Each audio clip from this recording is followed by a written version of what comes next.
Nagniningning pa rin bilang kapuso si Ultimate Star Jenny Mercado na nag-renew ng kontrata sa GMA Network. Ang event hosted by our UH barkada Anjo Pertiera. Yan at iba pa sa unang chika ni Nelson Carlas.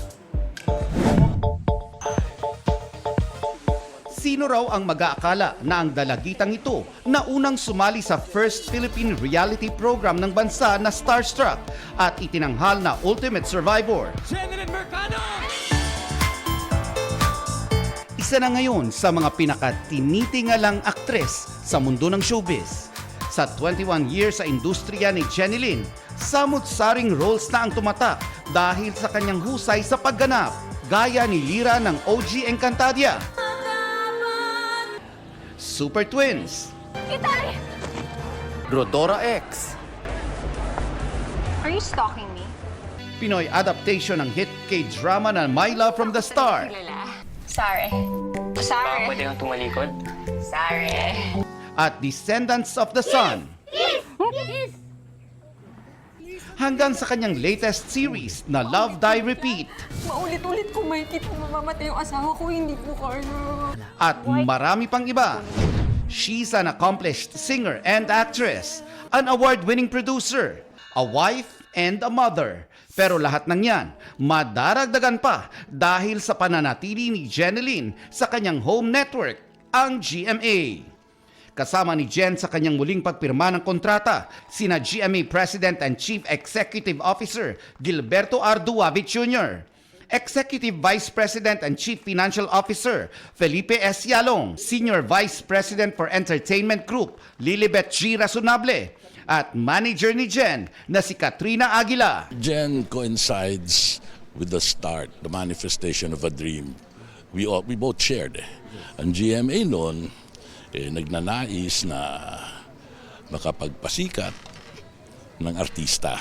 Si Jen naman, I'm presuming, dreamt of being an actress, where Jenny Lynn was the ultimate survivor na female.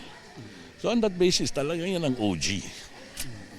Definitely, homegrown all throughout. She's safe with GMA. Okay.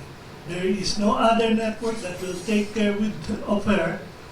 It will only be GMA. Dito talaga siya nagsimula, dito siya na-discover dahil sa Starstruck, at saka talaga siya yung dream, believe, survive. Bago raw narating ni Jen ang matagumpay niyang buhay, malaki raw ang kanyang isinakripisyo.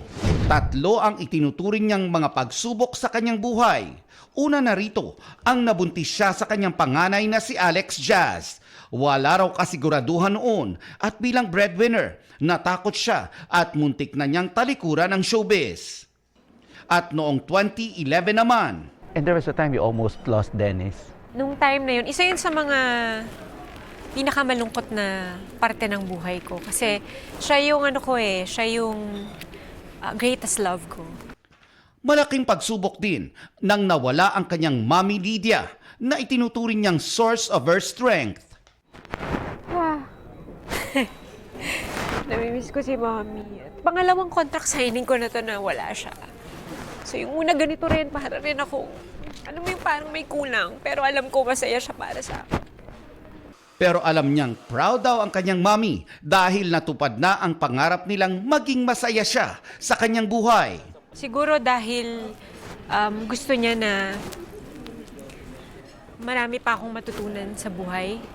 Marami pa akong pagdaanan na talagang magagamit ko sa future. In the last 20 years, ano ba yung pinakamalaking lesson na natutunan mo? Natutunan ko kung paano talagang maging matatag. Kasi alam naman ng lahat na wala akong masasandalan, wala akong pamilya, wala na yung nanay ko, so ako na lang mag-isa. Naitaguyod ko yung sarili ko. Kaya sabi ko nga, thankful ako na dumating din si Dennis dahil kahit papano may katuwang na ako sa buhay.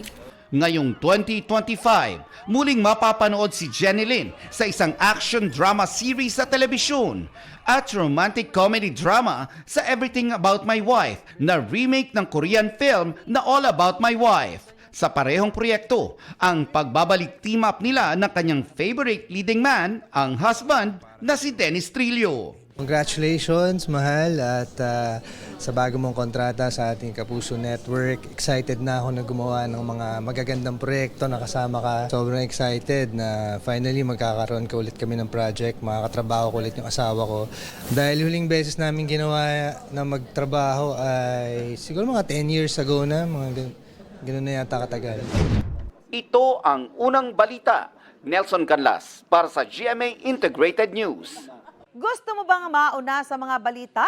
Mag-subscribe na sa GMA Integrated News sa YouTube at tumutok sa unang balita.